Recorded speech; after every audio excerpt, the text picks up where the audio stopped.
Poetry Flash Reading Series Fall Kickoff. And we are so delighted to present a book launch for Judy Bebelaar, Sky Holding Fall.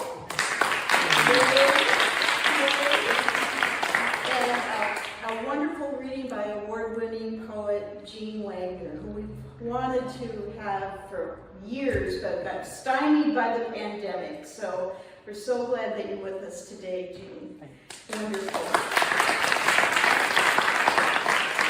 And her most recent book is Everything Turns into Something Else. And these books are available here today over at the table with Rosalinda. And we also have them available online at bookshop.org/shop/poetryflash.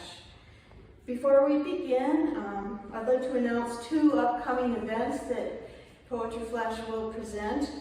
The 42nd Annual Northern California Book Awards and our Fred Cody Lifetime Achievement and Service Award will go to Brenda Hillman. So that is going to be this Saturday, 2 p.m., September 30th at Correct Auditorium, San Francisco, Maine Public Library. A reception will follow. There will be tasty snacks, and grab a flyer to see the nominees, and it should be a wonderful celebration.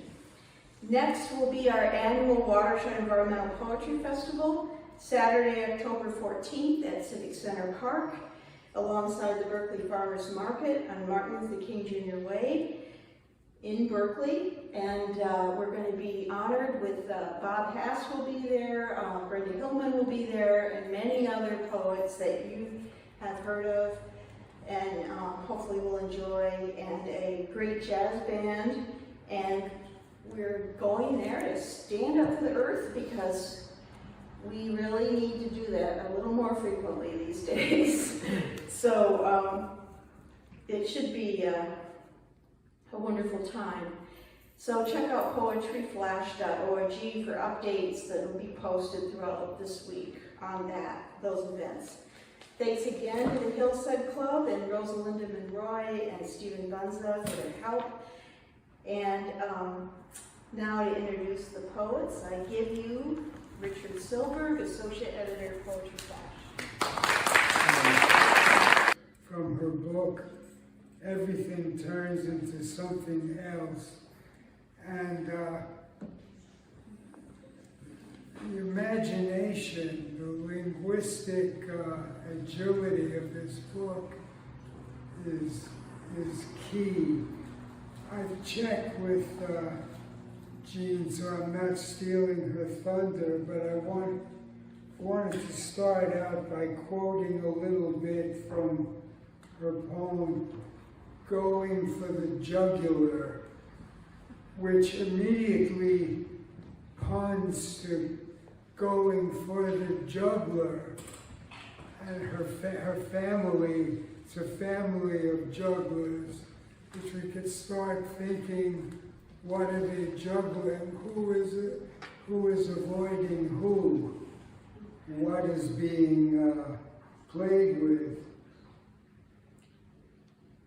For instance, words flung out with such precision, such finely controlled force, they vanish into pure trajectory, filling the air with a whooshing sound like silk shifting against a woman's thigh.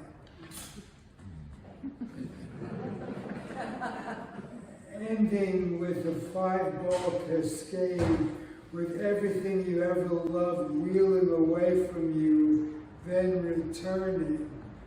So it's just an idea how she begins with language and evolves it throughout the poem. She's got all kinds of, she goes really everywhere. She begins with dogs that look like wolves, howling their desire.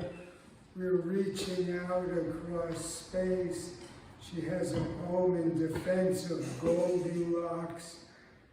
Goldilocks seen as a sociopath, as the cops would see her, as the bears would see her, ending with the idea that life is a breaking and entering.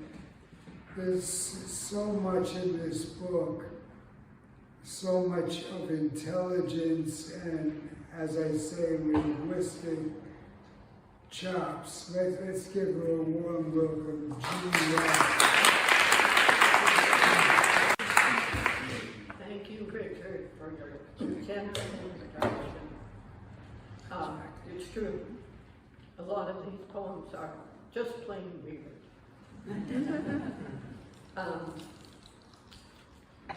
I guess I'll start with some poems from Everything Turns into Something Else. I'll start with the first poem in the new book, Everything Turns into Something Else. Actually, this book came out in 2020, right at the beginning of COVID. This poem is called Window Licker. It's a derogatory name for a mentally challenged child, Urban Dictionary. It should be a name for someone like me, someone who spent a lifetime licking windows with her eyes.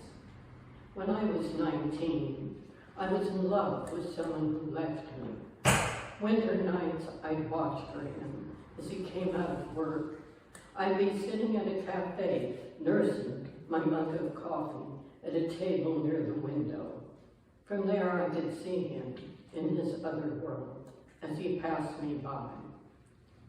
I imagined then, if I put my mouth to that window, it would have a cool metallic taste, like ice from an empty glass. Or my mother's silver creamer, I'd shine with spittle, then watch my face bloom forward like a fish grazing the top of the bowl. How else can we love the membrane of the world but with our mouths? And if the world removes itself of pain away, as it does for those children, let them lick it for us. The TV, computer screen, bus windows, their saliva smearing the glass, taking nothing from the other side, like the rain. The next poem is about my mother in the 50s. She was a secret drinker, though actually it was not a secret to anybody. My grandmother told me that the reason she liked to drink was because she liked the shape of the bottle. And I was intrigued with that idea. A personal history of glass. I've run into glass doors, which looks funny from the other side. But that's the whole point of transparency. You don't see the other side coming. Don't see the skylight fall. Don't see your own goblet tip. Grab it with wine. Sometimes I want to drink the glass, along with the liquid, the air, clarity like citrus, edgy on the tongue. My grandmother told me my mother drank because she loved the shape of the bottle, the curve of its glass, cool against the palm, the slender necks, the lovely sloping shoulders. She drank fast, because ice too is fragile, easily dilutes, easily diluted, cloudy, crazed with shatter lines, like silvery fireworks frozen at the core. I broke her favorite, pink Rose of Sharon champagne glasses, the color of Rick's blood in the drain. I couldn't stop the curtain from billowing, from backhanding the whole row, so that her heirlooms no longer loomed in the air, but lay there in pieces. We never finished a meal in peace. because every break in transparency shows the way white shows every stain. This is a poem about sirens, which from the Greek myth, they had the heads birds and the bodies of women. I think I've got that right. And they would lure the soldiers as they sailed near the rocks. We were sirens. Like all hybrids, we were liminal. We were child women, bird women, nobody's daughters. We were birds of prey. We prayed to be beautiful. We believed in seduction as a victimless crime. We hung out on beaches and boardwalks, on piers and sidewalks, on porch swings and perch swings. We milled through the parks, the malls. At home, we wrapped our new bodies in fables, in pious cages of silk, in soft libidinous songs. In spring, we envied the swallows who whirled like lariats over freshly sown fields. In summer, we dreamed of sailors, of sinners.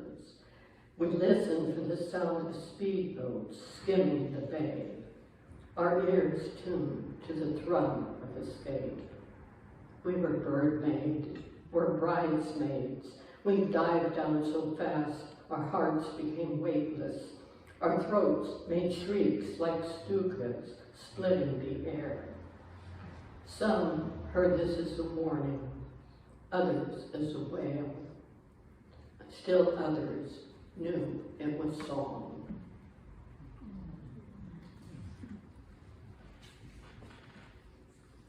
This is a poem about shoplifting.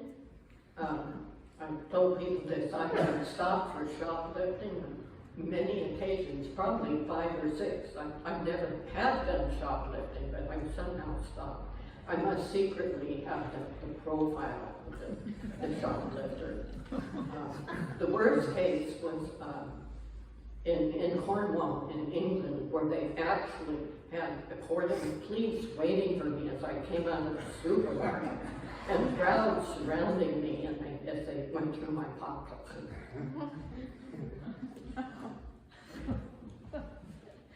Why I've always suspected shoplifting.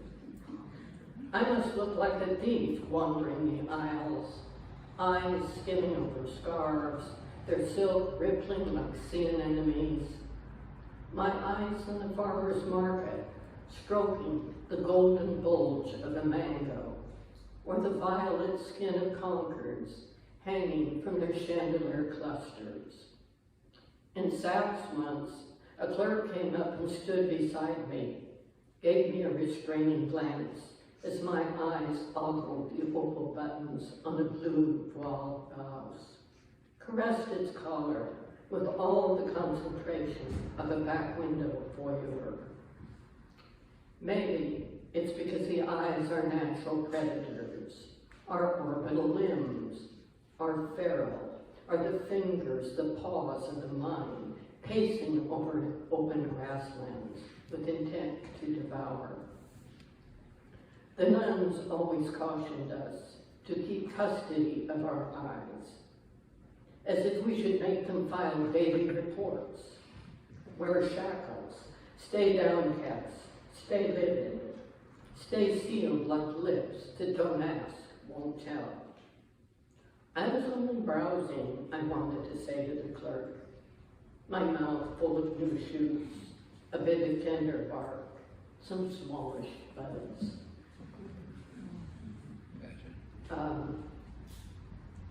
I'm going to read a couple poems from In the Body of Our Lives, which came out, I think it was 2009, I could be wrong, from 16 Rivers Press. And this is a weird poem about the body, and I think everyone here is old enough probably to remember things like suede gloves. Women actually wore gloves, and nylons that you rolled up and pulled over your legs. It comes from if any of you read Harper's, there's little findings in the back, which are little factoids, a bunch of them, they just string them out. And the one that got my attention, it said, salamanders regrow lost limbs from memory. This is called the salamander. I know how it feels, remembering my own hands, when my fingers slipped into the suede sockets of my new kid gloves. The backward pull of seams, sculpting their length, and the way legs remade themselves when they slid into the gathered silky ring of a rolled stocking, self-extending and waiting.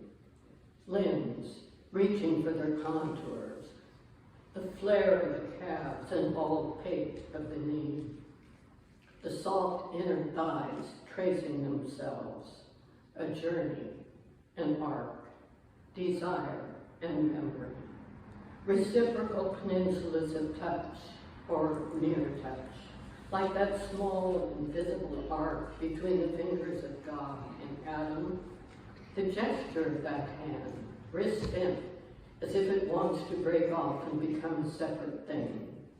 Reaching out like Winston, the friendless boy in my grammar school, who made toys out of balloons, twist into tubular shapes of elephants, dogs, and giraffes, their latex skin squealing under his hands as he stretched each gawky yellow neck, tweaked the taut pink legs, then offered them to the younger children so they would remember him.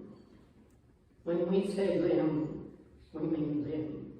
Limb of the infantile bud on the salamander's skin, when the slow shaft of his body pushes it out with one mind-bursting breath, then watches it grow, this thing, both vestigial and new.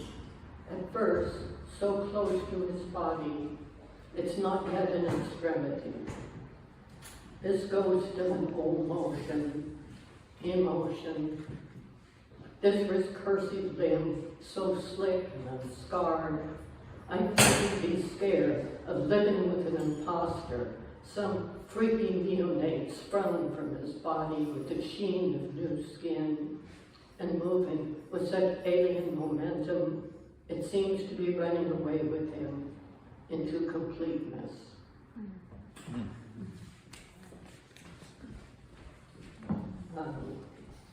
I'll read one more from this. This is a poem I wrote quite a few years ago. I was with some friends in Berkeley at a restaurant, and someone mentioned, this was on University Avenue, that the motel next to us, someone had brought Einstein's brain and stayed at that motel room. About a week later, I was in a bookstore and I came across a book called Driving Einstein's Brain, and it was about this. And I thought, on high, they want me to write a poem about this. So I did. The epigraph says, in 2000, Einstein's brain, removed during an autopsy in 1955, was driven across country to Berkeley, California. It's called Einstein in the Flamingo Motel. They're tearing down the place where Einstein stayed. 2 stories of flamingo pink stucco, a cartoon bird perched on the sign. Of course, it wasn't the genius himself who checked in, but his brainchild, sprung some 45 years before from his own forehead, like a stillborn god. And like a god, chopped into pieces and scattered, or at least sections and sliced like head cheese and sealed in a mason jar. I'd like to think of him, though, coming to this seedy motel as pilgrim, not relic, the sad old eyes taking in the tacky ambience and not turning away. There must have been times in those long ago nights of philandering when he woke into depleted rooms like these, into the ineffectual mass of his morning body. Love sounds dissipating through finished walls, sweat and cum on the bed sheets, cigarette smoke like spent nebulae clinging to the ceiling tiles. Lover of the constant, inconstant lover, where in the jarred brain were the beautiful equations then, their language of equivalence failing as metaphor. Electrons have stopped coursing through the pink neon coils, but the sign's still there. A travesty of real flamingos when they flock by the thousands to the salt lakes, then rises one in coral-colored cloud, a vision of feathers and billowing bone, their wings whacking the air with a sound like starched light. There's still, evidently, flamingo hotels. There's one down in the peninsula. There's something this good you can't, get rid of it. There's these all over the place, but that's still with that sign of the flamenco on top of it that I love. For my last poem, I'm going to read the dog poem Richard mentioned. I wrote this about my German Shepherd, black 80-pound German Shepherd dog who was passed this last year. And people would see this dog and ask if it was a wolf. Dogs that look like wolves. When my dog hears the neighbor's baby cry, he begins to howl, his head thrown back. He's all heartbreak. He's all heartbreak and hollow throat, tenderness rising in each ululation. He's a saxophone of sadness, a shepherd calling for his stray. I've read that baying is both a sign of territory and a reaching out for whatever lies beyond, home and loss. How can they be understood without each other? Once I had an outdoor dog who sang every day at noon when the Angelus belled from the corner church. She was a plain dog, but I could prove, contrary to all the theologians, that at least once a day she had a soul. I've always loved dogs that look like wolves, loved stories of wolves, the alphas, the bullies, the bachelors. We have to forgive them when they break into our fenced-off pastures, lured by the lull of a grazing herd, or a complacent flock, heads bent down. Prey, it's called.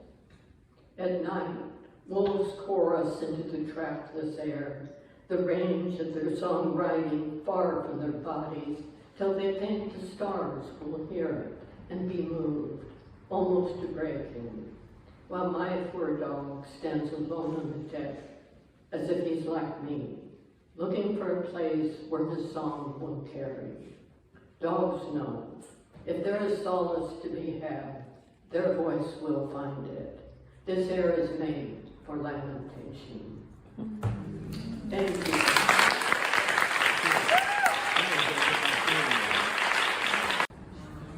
Jeanne Wagner. So my next reader is Judy Bebelaar. It is essentially her birthday, right? And this is a profoundly life-affirming book, and it is also the book of a lifetime. It's dedicated to California poets in the schools and to all the poets that appeared in her class after 37 years of teaching in San Francisco High School. So this book is a real creative birth. It's a wonderful It's a wonderful affirmation of a life in poetry. And it's got a lot of, it's got a husband, it's got a husband who died, who was a surfer, who surfs through the book. His boards appear throughout the book. There's a second love that also appears in this book. She goes up gliding 3 months after John dies with this new man, and she goes to, is it too soon? And she affirms a new love. These poems are full, as you'll hear, the poems are full of strong, vital details, and they have a cadenza, like they have sudden, powerful endings that leave the poem thinking after the poem has ended. So let's give her a warm welcome.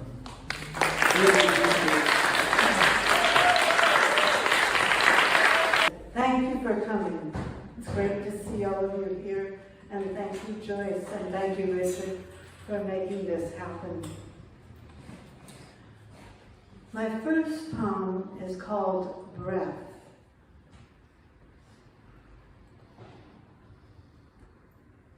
We were beginning to stir after Shavasana, the corpse pose in which one lies supine, wings of the nose, root of the tongue, forehead and spine and limbs, all soft and easy. Stray thoughts, just clouds passing by. Though mine are sometimes more like bumper cars. But this time, for an instant, I was breathing with the universe. The darkness of space lightening, then deepening. Stars floating out, then rolling back in like the tides. Galaxies sailing gracefully to the edge of nothing, then returning to the center once more. When I got home, I asked my husband from the kitchen, where I chopped onions and celery, do you know if they've decided yet whether the universe is expanding or contracting? There have been budget cuts, he called out. It's shrinking. And then I heard a woman on the radio who said that with each breath, we take in the dust of the Gobi Desert, the Sahara, the Serengeti Plains. She said we breathe in the dust of stars, and then, of course, we breathe it out again. The earth is ever decomposing, releasing the detritus of graves. We take in particles of pharaohs and their slaves, of emperors and concubines, motes of black elk on his eagle ear. Today at coffee, I asked a friend what she thought. She said, we don't seem to take in wisdom with the dust. She said the universe has been expanding ever since the Big Bang, which would explain why the gaps are widening between nations and tribes, factions and sects, why the divorce rate is high, why families feud, why so many seem eager to gallop toward apocalypse. Still, if I lie down in my little death and close my eyes and take a deep breath, I can see the Milky Way.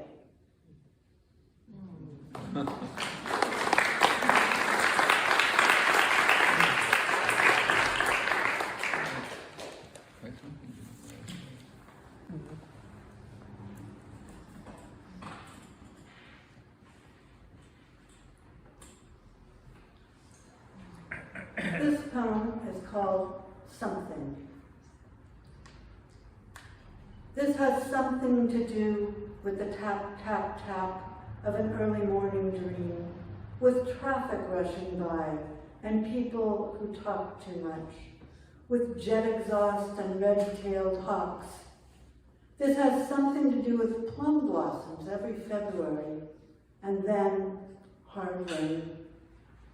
Something to do with the curve of future plans, with Esalen, Constantinople, Positano, and the French Riviera, with trips that may never be made and hope gone awry, with fires, full lunar eclipses, and sudden gusts of wind blowing down 50-year-old elms, with nests falling out of trees. This has something to do with swimming all the way to the raft and lying on hot wood with silty water drying on your skin, a hand flung over your eyes to keep out the sun. Something to do with war and babies, with uterine cancer and a nice, calm game of draw poker. Something to do with birthdays and friends and just missed trains. With cedar and spring bamboo, with shades of green and yellow in a sun-struck cornfield, with the gaze directed at the horizon and balance, with moss between stones, with blue between patches of clouds, and the moment between inhale and exhale. Something to do with how he died that beautiful June, and with how improbable it was that I met you because of a broken hinge on a broken door. Now the door to our bedroom, made lovely by your hands.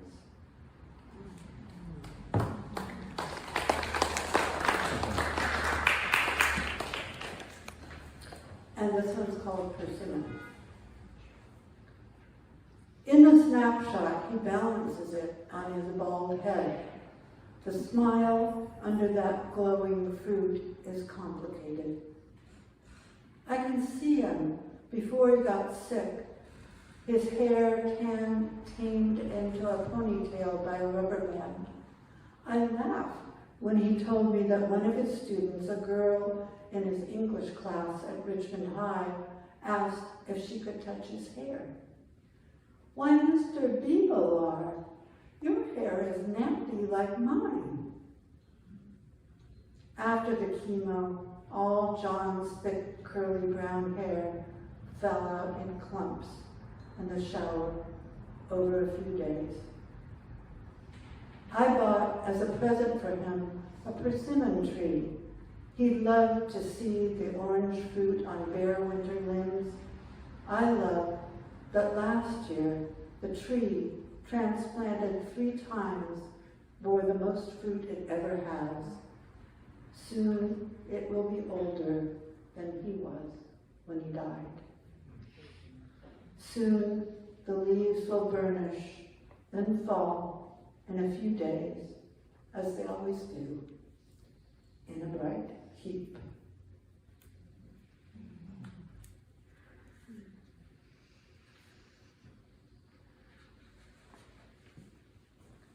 Esalen.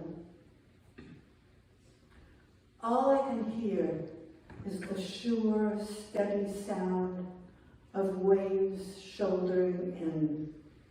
So it's almost possible to believe, if I see that misty white signal, that the whales are still traveling the old sea roads.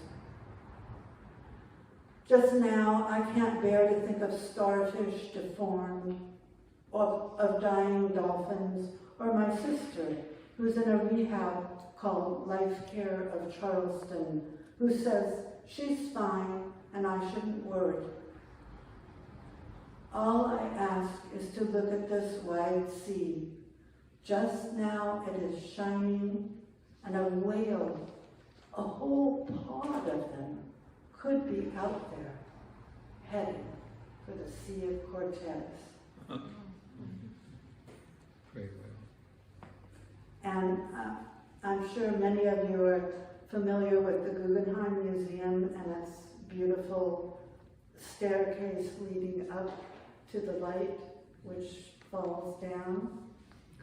And this was an exhibit by James Cabral, who works with light, and that was his painting. He painted with light down through the spiral.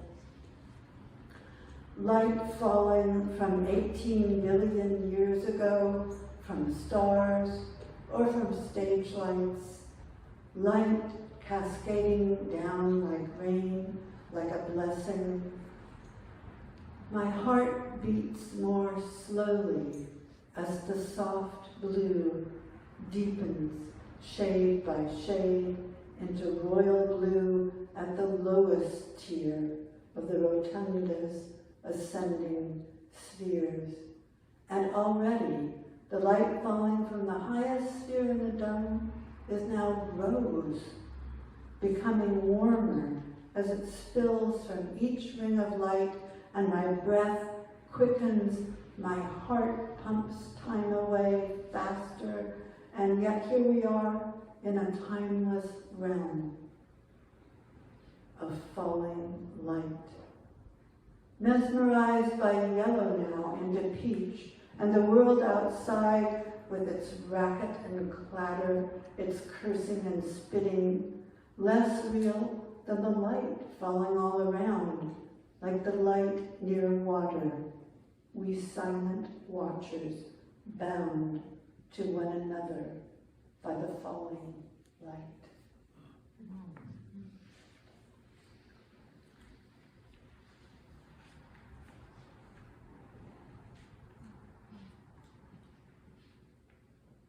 Oh, the worst. Maybe you feel this way sometimes too.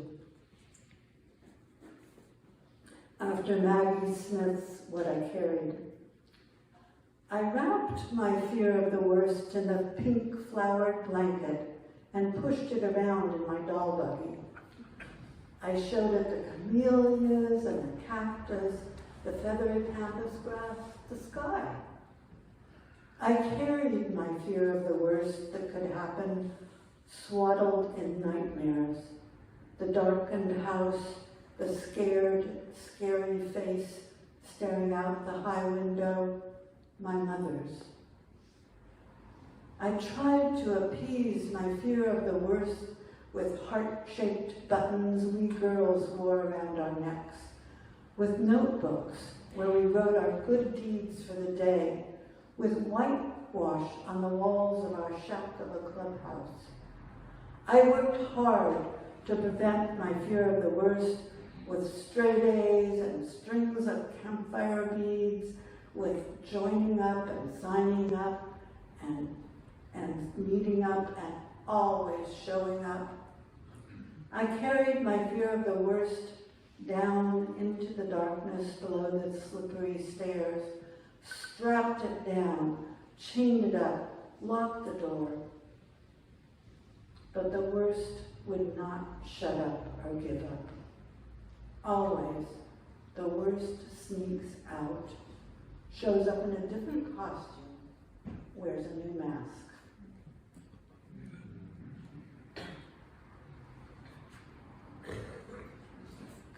Skip that one. And Sienna. This one is for my daughter, Christy, who can't be here today. She's in New York, but she can watch it thanks to Poetry Flash on YouTube. I want to return to that place, the small hotel above Siena's narrow cobbled streets, where Hillside angles down to farmland. Midnight mass in the Duomo, lighting candles for your father, so seemingly indestructible. Gone then 6 months, the 6'4" of him, now ashes swirling in the seas. I'm thinking of the soul, the way it sometimes swells, robust and glowing, and sometimes curls and shrivels like fire-blackened paper. I'm thinking how all that I love in the world, music, dancing, plum blossoms against my nose, the dark etched around my cat's amber eyes, freshly washed sheets on a new-made bed, even you, my only child, might all have been lost to me, along with all the tomorrows I have counted on, if I had not happened upon my hand flung over my breast as I read the wings of the dove in Dead, the tiny lump which, impersonal and malevolent, had decided to begin to grow. I'm thinking how glad I am that you decided we should go to that place of green and gold, of candles flickering in the old cathedrals and carved wooden cherubs. I'm thinking about luck and fate and love. I'm thinking we should go back again to Siena. And I'm going to end with Mockingbird in an apple tree at a gathering of poets in Petaluma. And at least one person was there. The Mockingbird gives us his full late morning repertoire. He seems to know the audience, whistles, chortles, whips out quick triplets, then slides into plaintive calls. A master of form and style, heart breaking into the summer sky. If only my words would come to me from my own soul and seem like his songs, so effortless and unrehearsed. But I know he shows up for work every single day, trying out a new tune, practicing each of the old. It's not as if he has an easy life. The mockingbirds on my street are gone, all. The adaptable crows, with their feathers of metal, their bossy caws, have taken over. This bird has such sweet songs to sing, on the abundance of bugs in the orchard, on the ripening striped gravensteins in the trees, perhaps on the sweetness of his love, and for every miraculous solo, the poets and the grasses clap.